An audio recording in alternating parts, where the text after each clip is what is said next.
ভারতীয় দাদাবাবুদের আজকে বড্ড মন খারাপ, কারণ তাদের প্রিয় সহদর, তাদের সাপোর্টে থাকা একমাত্র দল, যেই দলটা ভারতের যে কোনো কথায় সহমত ভাই বলে ভারতকে চাটা শুরু করে, সেই আফগানিস্তান টি-20 বিশ্বকাপ শুরু হবার মাত্র 5 দিনের মাথায় বিশ্বকাপ থেকেই বাদ পড়ে গেছে। অথচ ভারতীয় দাদাবাবুদের মতে আফগানিস্তান ছিল এবারের বিশ্বকাপের সেমিফাইনালিস্ট।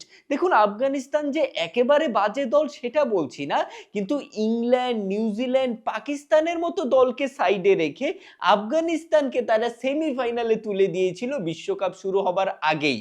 অথচ সেই আফগানিস্তান বিশ্বকাপের প্রথম 2 ম্যাচের 2টাই হেরে অলরেডি বিশ্বকাপ থেকে বাদ পড়েই গেছে। যদিও দ্বিতীয় ম্যাচে অর্থাৎ সাউথ আফ্রিকার বিপক্ষে আফগানিস্তান যথেষ্ট ভালো খেলেছে, কিন্তু ভারতীয় দাদাবাবুরা আফগানিস্তানকে যেভাবে পোর্ট্রে করে যে আফগানিস্তান হচ্ছে এশিয়ার দ্বিতীয় সেরা দল, কখনো কখনো তো আফগানিস্তানকে তারা পৃথিবীর দ্বিতীয় সেরা দল বানিয়ে ফেলে, সেই আফগানিস্তান টি-20 বিশ্বকাপ শুরু হবার মাত্র 5 দিনের মাথায় তাদের 2টা ম্যাচের 2টা ম্যাচই হেরে বিশ্বকাপ থেকে বাদ পড়ে গেছে।